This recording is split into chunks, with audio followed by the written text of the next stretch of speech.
Hello दोस्तों, नमस्कार। मैं हूं डॉक्टर वेदांत और आप लोग इकोनॉमी सीरीज़ के अंतर्गत, इंडियन इकोनॉमी सीरीज़ के अंतर्गत जो देख रहे हैं इन्फ्लेशन और इन्फ्लेशन के बाद उसको ख़त्म करने के जो तरीके हैं, उसको नियंत्रित करने के जो तरीके हैं, उन पर हम लोग बात कर रहे हैं। यहाँ पर आपको हम इन्फ्लेशन को कंट्रोल करने के लिए जो राजकोषीय उपाय हैं ना, मौद्रिक उपाय हैं ना, फिजिकल जो मेजर्स होते हैं, जो मॉनेटरी मेजर्स होते हैं, इनको हम लोग लेंगे। और इनके अंतर्गत जो मॉनेटरी मेजर्स हैं, जिनको खासतौर से आरबीआई कंट्रोल करता है ना, जो आरबीआई कंट्रोल करता है, इसको तो सरकार कंट्रोल करती है, गवर्नमेंट कंट्रोल करती है, लेकिन ये आरबीआई के द्वारा कंट्रोल होता है। और आरबीआई जो ये कंट्रोल करता है, ये दो तरह के होते हैं, परिमाणात्मक और गुणात्मक, यानी क्वांटिटेटिव मेजर्स और क्वालिटेटिव या सेलेक्टिव मेजर्स, ठीक है ना। और फिर जो क्वांटिटेटिव मेजर्स होते हैं, इसके अंतर्गत बैंक रेट या ओपन मार्केट ऑपरेशन, खुले बाजार की क्रियाएं, सीआरआर ना, नकद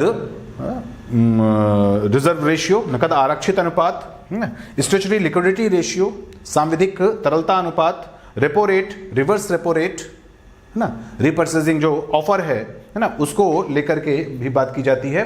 और इधर जो गुणात्मक उपाय हैं, इसमें तमाम प्रकार की, जैसे किस तरह से हम क्रेडिट की राशनिंग करेंगे, कर्जों को, जो बैंक ऋण होते हैं उनकी राशनिंग की जा सकती है, उनके ऊपर कंट्रोल किया सकता है, उनको तमाम प्रकार के शिक्षाएं दी जा सकती हैं, ये कह करके कि आप लोग अपने ऋण के विस्तार में कंट्रोल करिए, इस तरह से उनसे रिक्वेस्ट की जा सकती है। और एक खास चीज़ होती है कि किसी प्रकार के जो मार्जिन मनी होती है, यानी जो प्रमोटर अपनी तरफ से लगाता है, उसमें किसी प्रकार का फेरबदल करके भी हम जो गुणात्मक या चयनात्मक तरीका है, ये अपनाते हैं इन्फ्लेशन को कंट्रोल करने के लिए।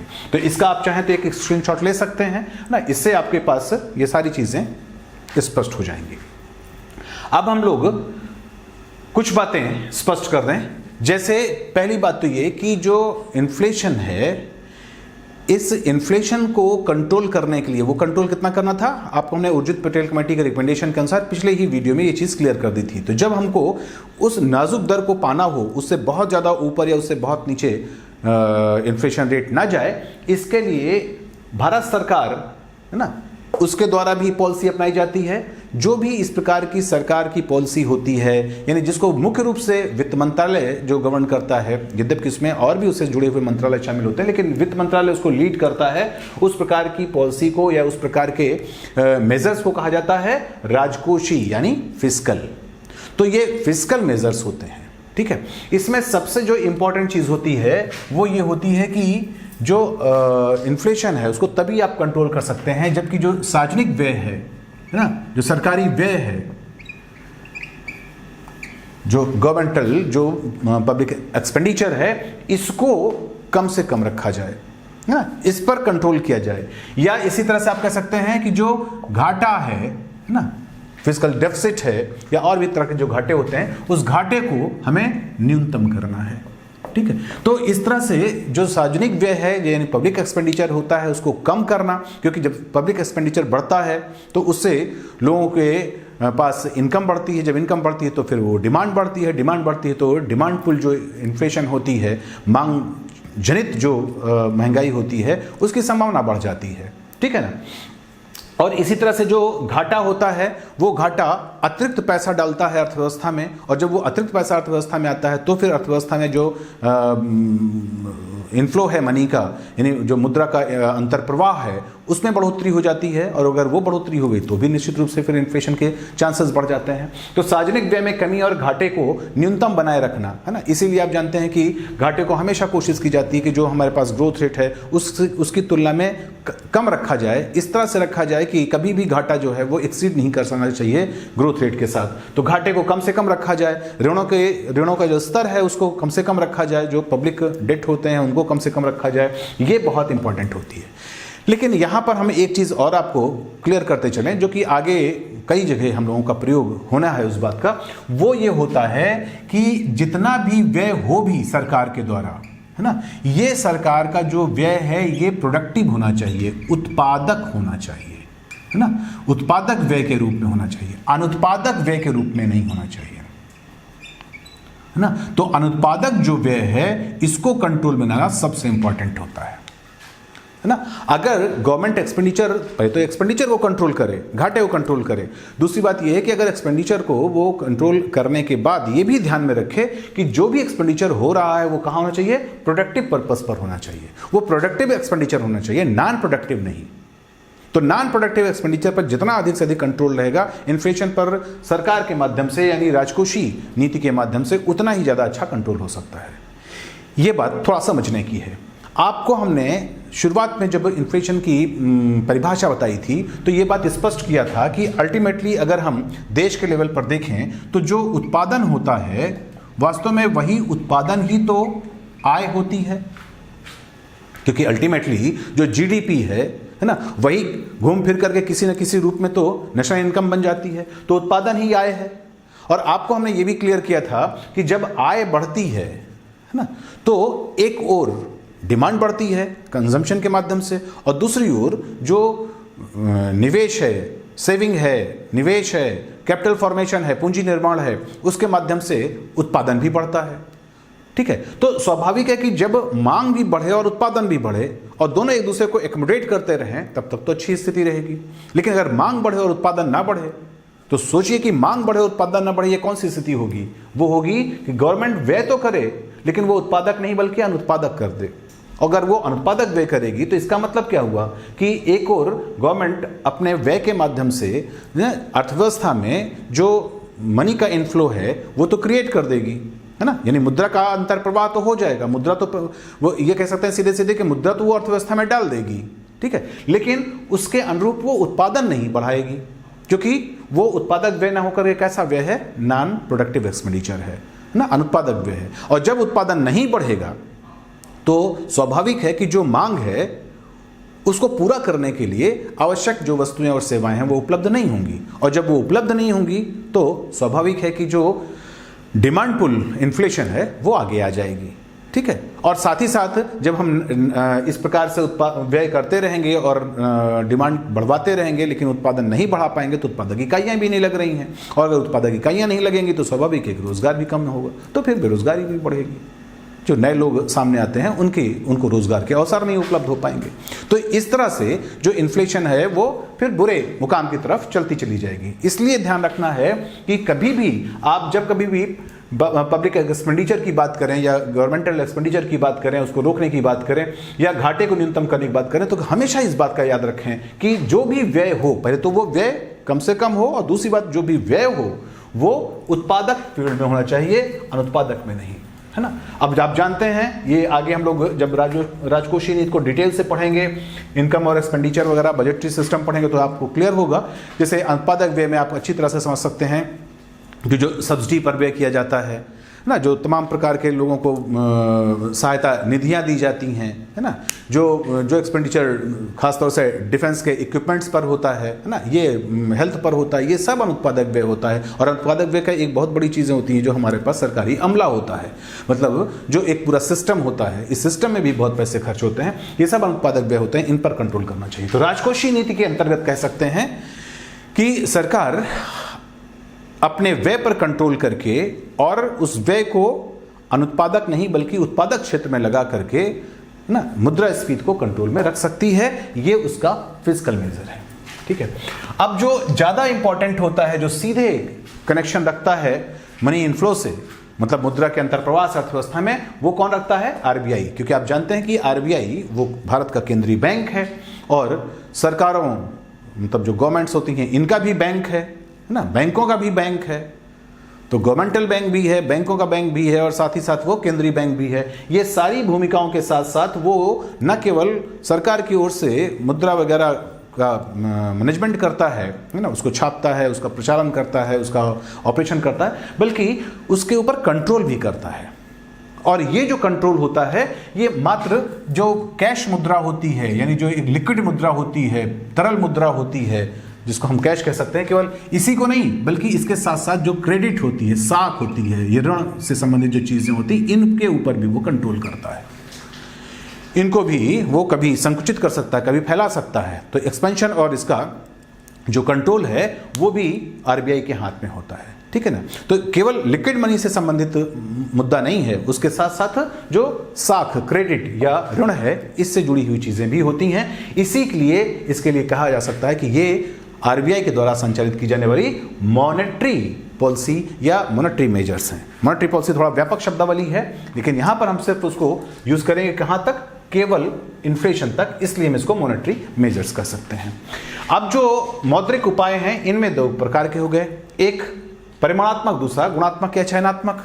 अब यहां पर आपको ध्यान रखना है कि जो परिमाणात्मक और गुणात्मक का मूल अंतर होता है वो ये कि मुद्रास्फीति में आपको हमने बताया था कि मुद्रा का जो प्रवाह है, मुद्रा का जो इनफ्लो है उसका विस्तार होना, उसका फैल जाना, ठीक है। तो स्वाभाविक है कि उसकी मात्रा है ना में वृद्धि होना, यही तो मुद्रास्फीति है। मुद्रा की मात्रा में ना, मुद्रा की मात्रा में वृद्धि होना यही मुद्रास्फीति है। तो यहां पर ध्यान रखना है कि मात्रा को कैसे कंट्रोल करें, है ना। मात्रा को कब घटाएं कब बढ़ाएं, इस प्रकार की चीज क्या होगी, परिमाणात्मक, है ना। यानी उसकी जो क्वांटिटी है उस क्वांटिटी को कैसे कम या ज्यादा करें ना। अगर स्फीति की स्थिति है तो क्या करना पड़ेगा, मात्रा को कम करना पड़ेगा। अगर अवस्फीति की स्थिति है ना, अगर वो डिफ्लेशन की स्थिति है तो वहां पर मात्रा को क्या करना पड़ेगा, बढ़ाना पड़ेगा। इसका मतलब हुआ कि किस प्रकार से मुद्रा या जो साख की मात्रा है वो अर्थव्यवस्था में डाली जाए या फिर उसको निकाला जाए। ये काम आरबीआई जब मात्रात्मक रूप से करता है तो उसी को मात्रात्मक उपाय कहते हैं, ठीक है। और जब ये मात्रात्मक के रूप में ही बल्कि उससे संबंधित जो गुणात्मक, यानी उसका कह सकते हैं कि उसकी मात्रा पर नियंत्रण नहीं करता बल्कि उसको उसके सेंस पर नियंत्रण करता है, तो वो फिर सेलेक्टिव या गुणात्मक हो जाते हैं। तो फिलहाल मूल है मात्रात्मक उपाय। अब इसमें ध्यान रखना है आपको कि मात्रात्मक उपाय में सबसे पहले जो आता है वो बैंक रेट या ब्याज दर आती है, ठीक है ना, ब्याज दर। अब जो ये ब्याज दर है ना, जो बैंक रेट है ना, ब्याज दर, जिसको आप बैंक रेट, बैंक दर, है ना, ये भी बोलते हैं। तो ये जो ब्याज दर है ये एक बहुत महत्वपूर्ण पॉइंट है। पहले ये ना जो परंपरागत हमारी अर्थव्यवस्था का तरीका था उसमें इसका जो प्रयोग है वो बैंकों को ऋण देने से संबंधित जो इंटरेस्ट रेट है उसके साथ जुड़ा होता था। लेकिन अब जो ब्याज दर है या बैंक रेट है, इस बैंक रेट का जो काम है वो सिर्फ दो चीजों को लेकर के है। इसलिए अब आपको यह ध्यान रखना है कि बैंक रेट है ना, जिसको बैंक रेट जो होता है ये अब सिर्फ दो ही प्रयोजनों के लिए प्रयोग में आती है, इसीलिए बहुत हाईलाइटेड नहीं होती। इसकी तुलना में जो हाईलाइट होता है वो रेपो रेट और रिवर्स रेपो रेट होता है। तो ये किस चीज के लिए काम आती है, इसको आप इस तरह से कह सकते हैं कि ये एक प्रकार से जो बैंक रेट है ये एक ऐसी ब्याज दर है जो रीडिस्काउंट के प्रयोजन में काम आती है, रीडिस्काउंट के प्रयोजन में काम आती है ना। इसको कह सकते हैं पुनर्कटौती, है ना, रीडिस्काउंट दर भी कह सकते हैं। बैंक रेट को हम कह सकते हैं रीडिस्काउंट, है ना। तो यहां पर आपको ध्यान है कि रीडिस्काउंट क्या होता है, ये समझने की चीज है आपको, क्योंकि ये आगे जब आप मॉनेटरी पॉलिसी को और डिटेल से पढ़ेंगे, खासतौर से मनी मार्केट को पढ़ेंगे, तो वहां पर ये बार बार शब्द का प्रयोग होगा। तो अभी फिलहाल आप समझ लीजिए होता क्या है कि उधार लेने के लिए या ऋण लेने के लिए दो तरीके होते हैं।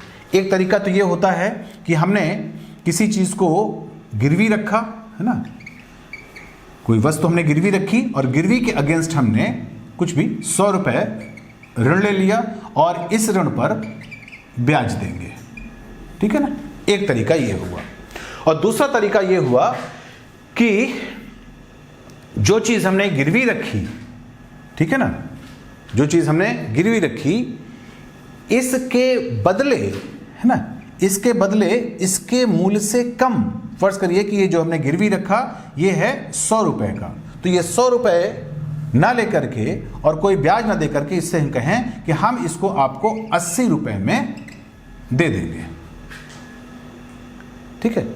तो इसका मतलब क्या हुआ? इसका मतलब ये हुआ कि एक प्रकार से हमने जो भी उसकी ब्याज है उसको एकमुश्त उसको बोल दिया कि भाई ये चीज आपकी 100 रुपए की है, लेकिन हम आपको इसको 80 रुपए देते हैं। तो इसका मतलब कि जो हमने 20 रुपए डिस्काउंट किया उसी में ब्याज या जो भी कहिए प्रतिफल उस लेनदार का, वो सब उसी में शामिल है। ठीक है ना?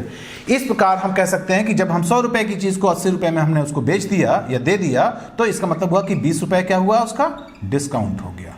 ठीक है ना? ये जो डिस्काउंट है इसी को कहा जाता है कटौती। तो यहां पर कटौती दर क्या हो गई? 20 रुपए। ठीक है।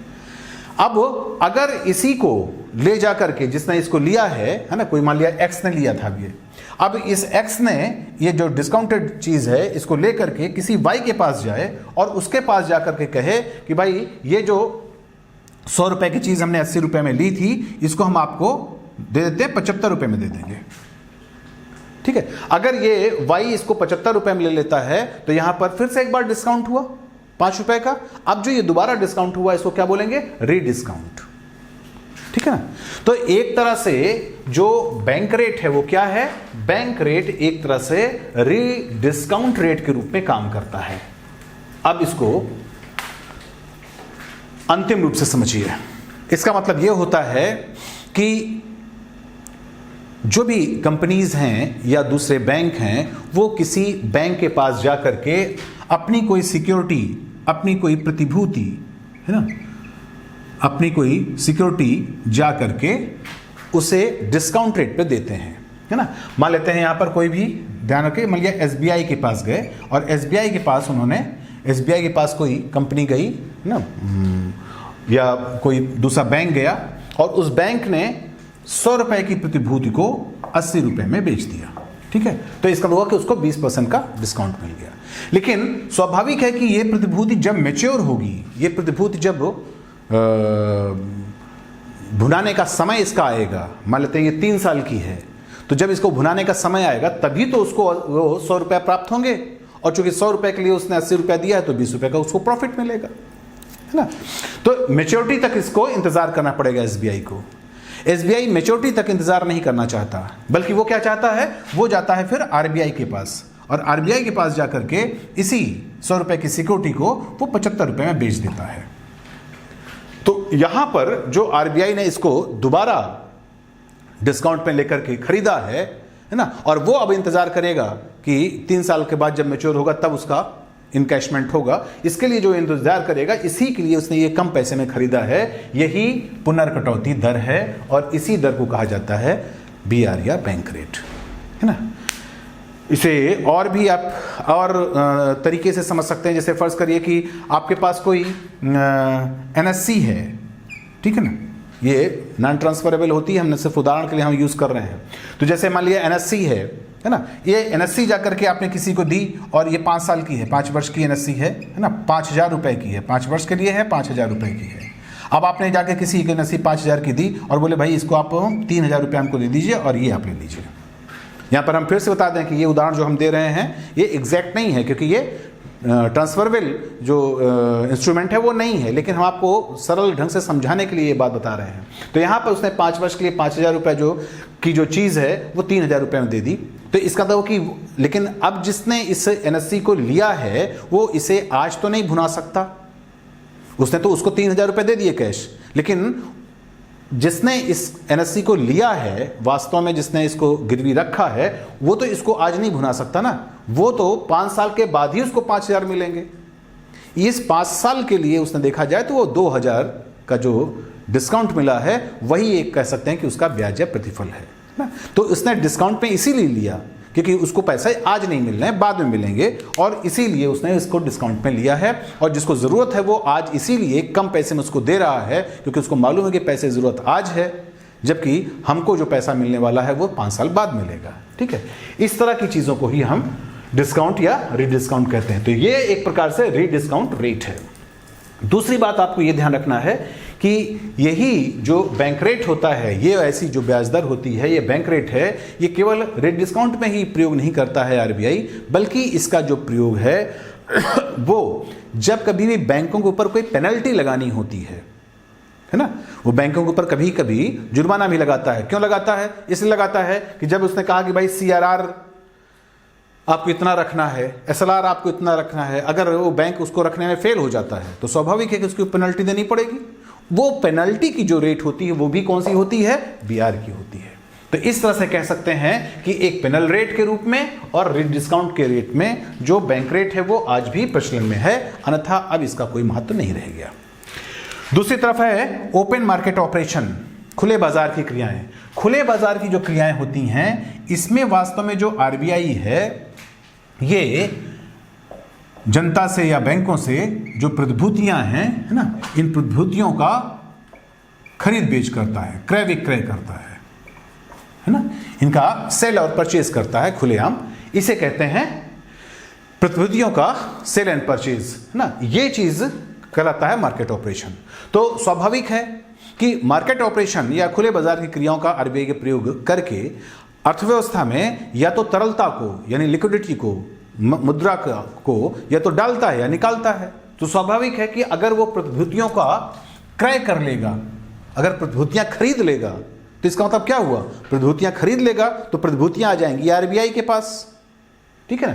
प्रतिभूतियां कहां पहुंच जाएंगी? अगर खरीदता है तो जो RBI है इसके पास आ गई सिक्योरिटीज, प्रतिभूतियां आ गई, है ना। और इसके बदले जो नकदी है ना, जो तरलता है वो कहां पहुंच गई?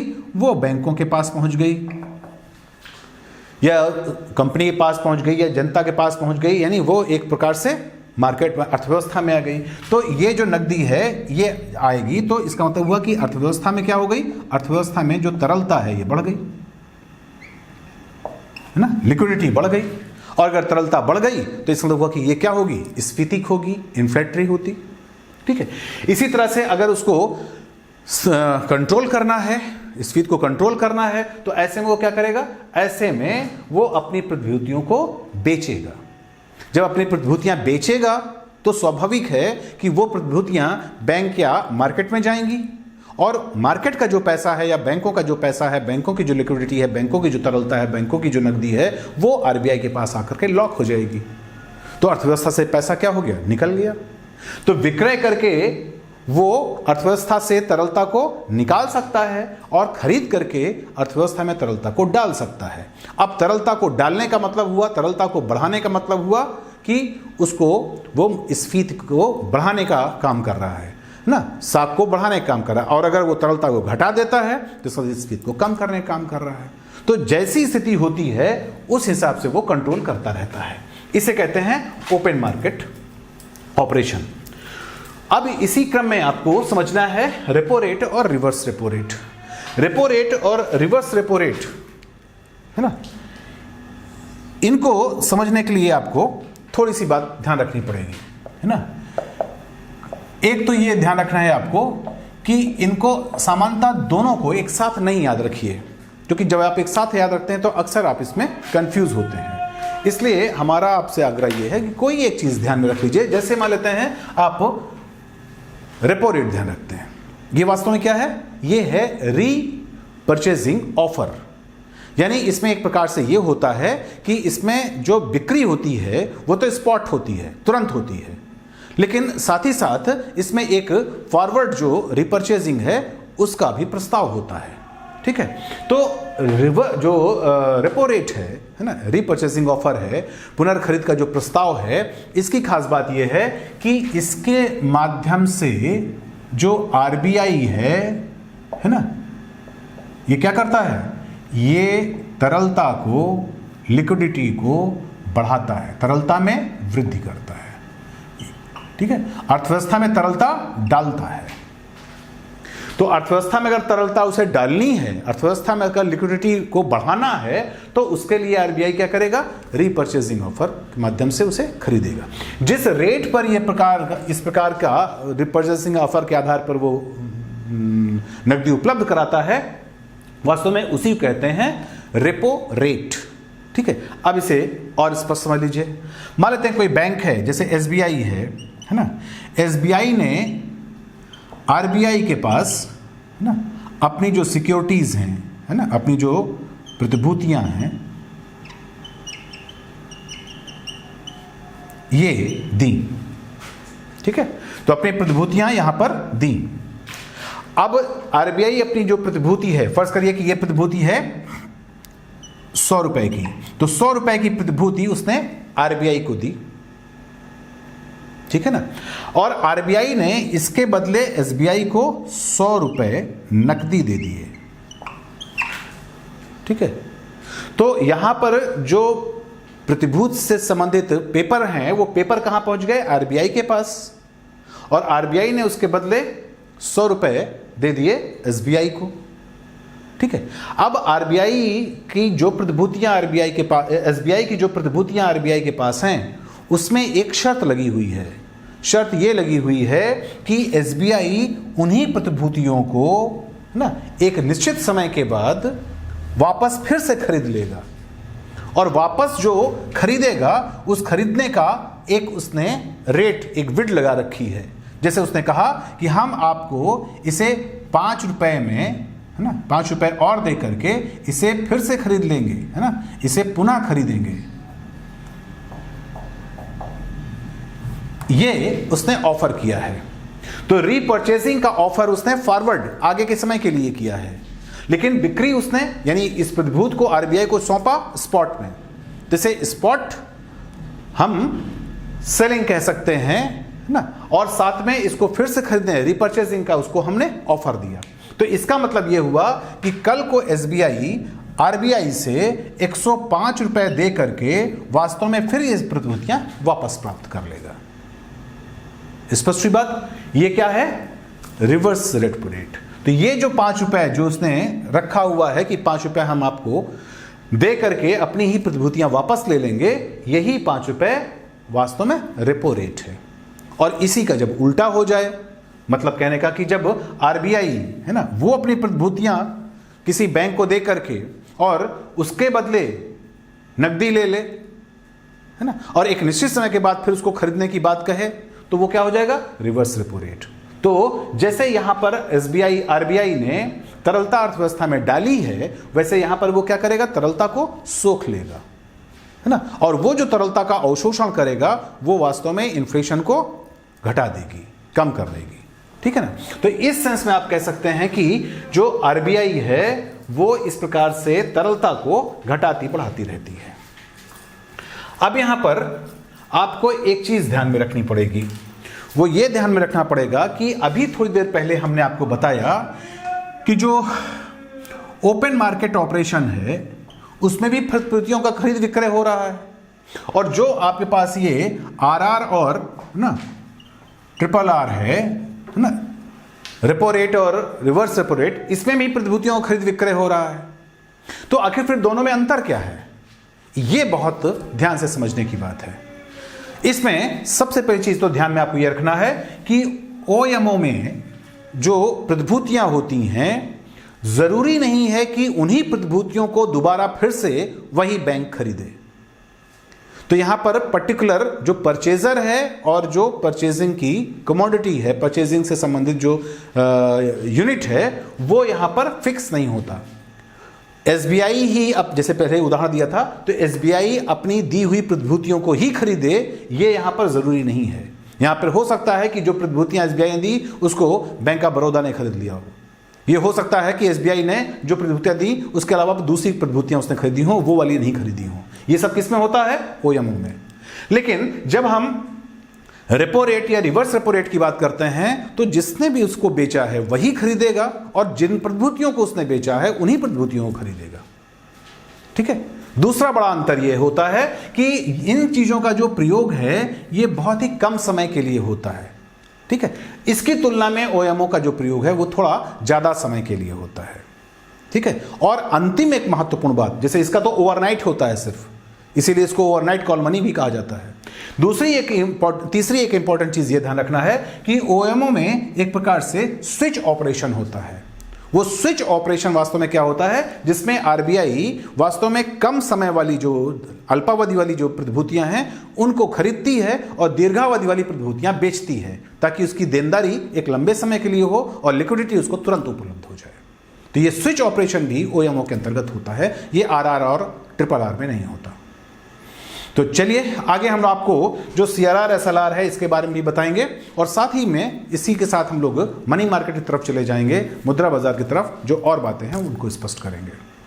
तो थैंक यू फॉर वॉचिंग, देखते रहिए इसको।